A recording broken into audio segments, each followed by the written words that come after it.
The boardroom fell silent as Victoria stood up, her designer heels clicking against the polished floor. My sister-in-law's perfectly manicured hand rested on the mahogany table as she surveyed the room with the smug confidence of someone who thought they held all the cards. As of today, with Alexander's unfortunate passing, she paused for theatrical effect, dabbing at dry eyes with a silk handkerchief. Control of Anderson Technologies passes to me, as specified in his revised will. I'm Catherine Anderson, 32 years old, and I watched this performance with a strange sense of calm. My father, Alexander Anderson, had indeed passed away last week after a long battle with cancer. But unlike everyone else in this room, I knew exactly what he had planned. Kate, Victoria's saccharine voice dripped with false sympathy, I know this must be difficult for you, watching your little home workshop experiments come to an end, but the company needs real leadership now. My brother James, Victoria's husband, shifted uncomfortably in his seat. He'd always been torn between his wife's ambitions and his loyalty to the family, especially after Victoria had convinced him to move in with Dad during his final months. Now, he couldn't quite meet my eyes. Of course, Victoria continued, straightening the papers in front of her. We'll keep you on in some small capacity. Perhaps in HR? That seems more appropriate for your skills. Several board members coughed awkwardly. They'd never understood why I chose to work in my private lab instead of taking a corporate position, but most of them had known me since I was a child running through these halls with my robot prototypes. I opened my laptop quietly, connecting it to the room's main display screen. Victoria was still talking, outlining her grand vision for the company's future. Our first order of business will be to streamline operations. The R&D department has been wasting resources on experimental projects. We need to focus on proven technologies, established markets. Actually, I interrupted softly. There's something you should see first. Victoria's perfectly plucked eyebrows drew together in annoyance. Whatever it is can wait. I'm conducting a board meeting. Oh, I think this is quite relevant to the board meeting. I pulled up the first document, a patent registry. You see, while you were redecorating Dad's house and convincing him to change his will, he and I were taking care of some other paperwork. The screen filled with page after page of patent documentation. Robotics designs, AI algorithms, quantum computing protocols, the core technologies that had made Anderson Technologies an industry leader. And next to each one, listed as the primary patent holder, Catherine E. Anderson. Victoria's face went pale. That's impossible. Those patents belong to the company. Actually, I clicked to the next document. Dad transferred all intellectual property rights to me 6 months ago. He was quite insistent about getting everything properly registered before. I swallowed hard. The loss still fresh. Before he couldn't anymore. But the will, Victoria sputtered, gives you control of the company structure, yes. I nodded.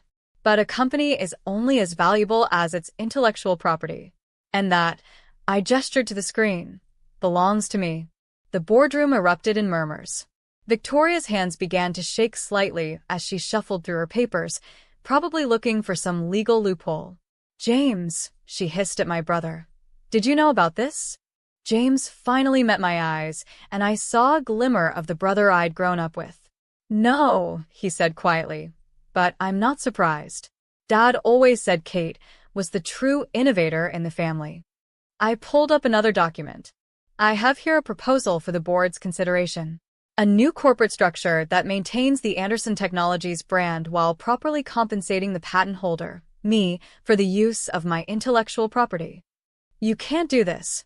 Victoria's voice had lost its smooth professional tone. I spent months planning, arranging. Manipulating my dying father? I finished for her. Yes, we knew. Did you really think Dad didn't notice how you suddenly became the devoted daughter-in-law right after our quantum computing breakthrough was announced? The memory of that conversation with Dad still brought tears to my eyes. He'd called me to his study one evening, after another of Victoria's solicitous dinner visits. Katie, he'd said, using my childhood nickname, we need to protect your work. I tried to argue that the company's success was more important than my patents, but Dad had been adamant. Your mother and I always knew you were special, he'd told me, pulling out a stack of legal documents. The way you could look at a problem and see solutions nobody else imagined. Victoria sees money. You see possibilities. Now, watching Victoria's carefully constructed plans crumble, I understood Dad's foresight. She would have dismantled the research division, sold off the experimental projects, all in pursuit of quick profits. The board needs to vote, Victoria declared desperately. As CEO. Actually, interrupted Harold Matthews, our longest-serving board member, I believe we should hear Ms. Anderson's proposal first. He smiled at me encouragingly. After all, without those patents, we're just an empty shell with a famous name. For the next hour, I outlined my vision for the company's future. Continued investment in research and development. Strategic partnerships with universities. A new division focused on applying our quantum computing advances to environmental challenges. Victoria sat in stunned silence as one board member after another voiced their support. Even James looked impressed, though he kept shooting worried glances at his wife. There is, of course, still a place for Victoria in the company, I concluded. Her business acumen could be valuable in our commercial division, provided she's willing to work within the established framework. And if I refuse? Victoria's voice was ice cold. I shrugged. Then you'll be CEO of a company with no products, no patents, and no future. Your choice. The board voted overwhelmingly in favor of my proposal. As people began gathering their things, Victoria remained seated, staring at her perfectly arranged papers. You knew, she said finally. All those months I was playing nursemaid, attending charity events, redecorating the house. You knew what Dad was planning. Actually, it was my plan. I corrected her. Dad just helped make it happen. James approached us hesitantly. Kate, I should have said something about what Victoria was doing. Yes, you should have. I didn't soften the words. But you can make up for it by helping rebuild this company the right way. Victoria stood abruptly. James, we're leaving. We need to talk to our lawyer. Any lawyer will tell you the same thing, I said mildly. The patents are ironclad. Dad made sure of that. She stormed out, designer heels clacking furiously on the floor. James lingered for a moment. She's not going to let this go easily, he warned. I know. I started packing up my laptop. But neither am I. The next few weeks were intense. Victoria, true to form, tried everything to invalidate the patent transfers.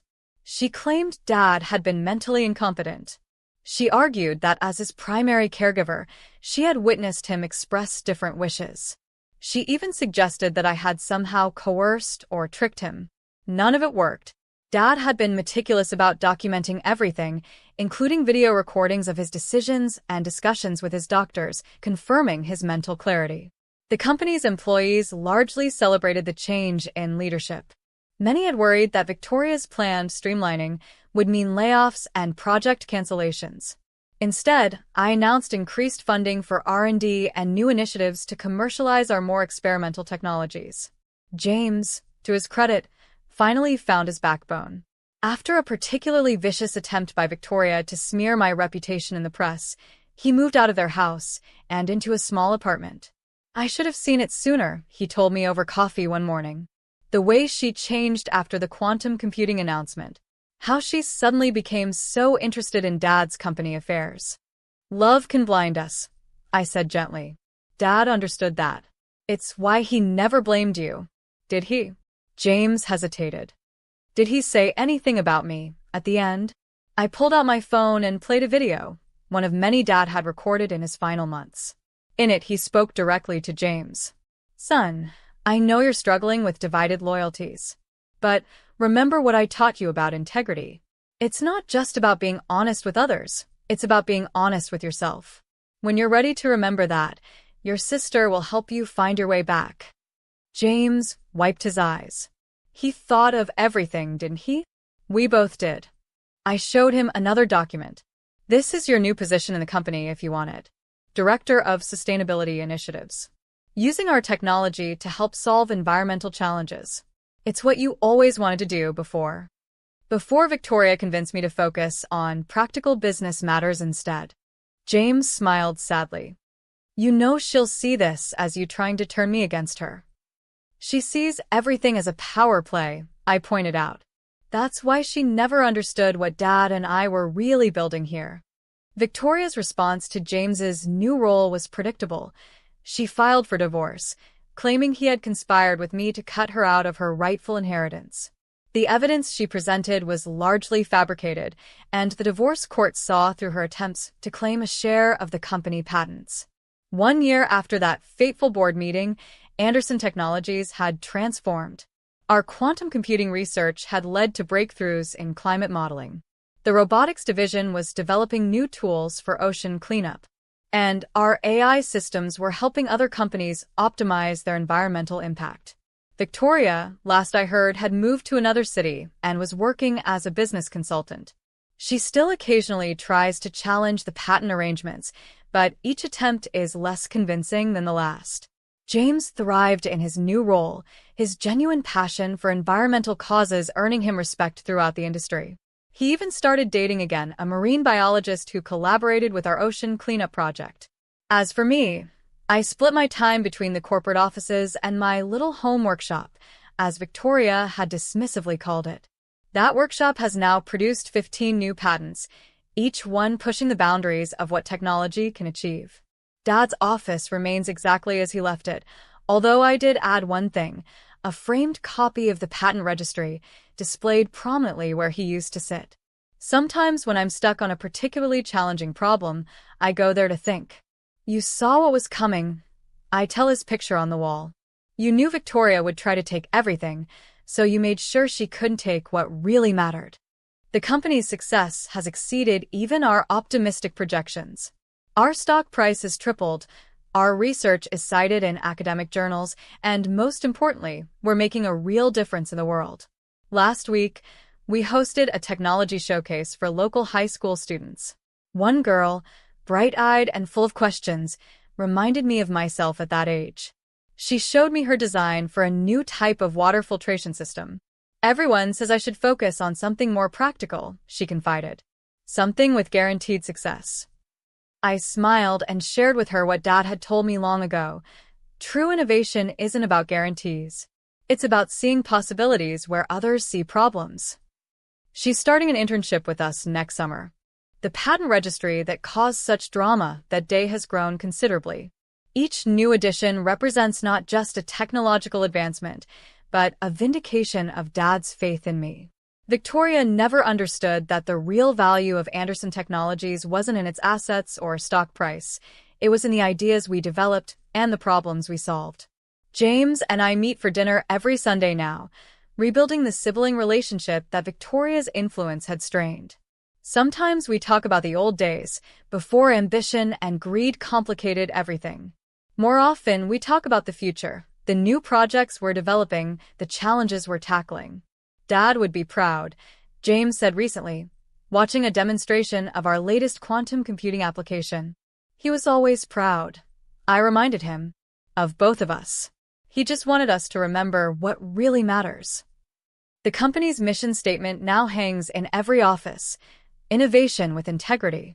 It's not just a slogan, it's a reminder of the lessons we learned during that difficult time. That success, without principles, is empty. That family means more than fancy houses and designer clothes. And that sometimes the best revenge is simply staying true to your values. Victoria's nameplate has been removed from the boardroom, but her brief reign left us with some valuable insights.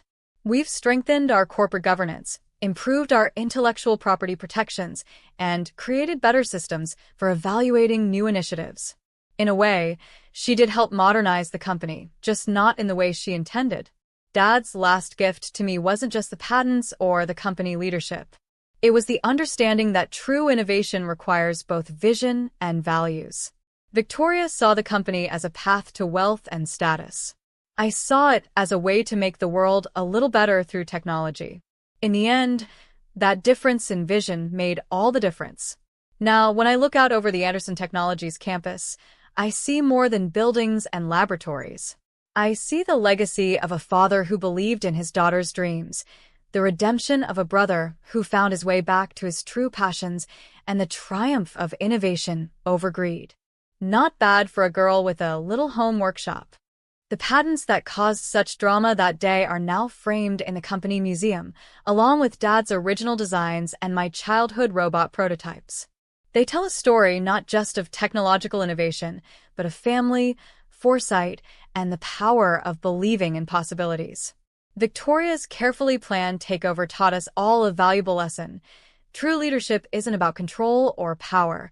It's about vision, values, and the courage to stand up for what's right. Sometimes the most important patents aren't the ones that protect your technology, but the ones that protect your legacy. And that's something no amount of designer heels or silk handkerchiefs can buy. Thanks for watching. See you again in the next video. Stay stunned.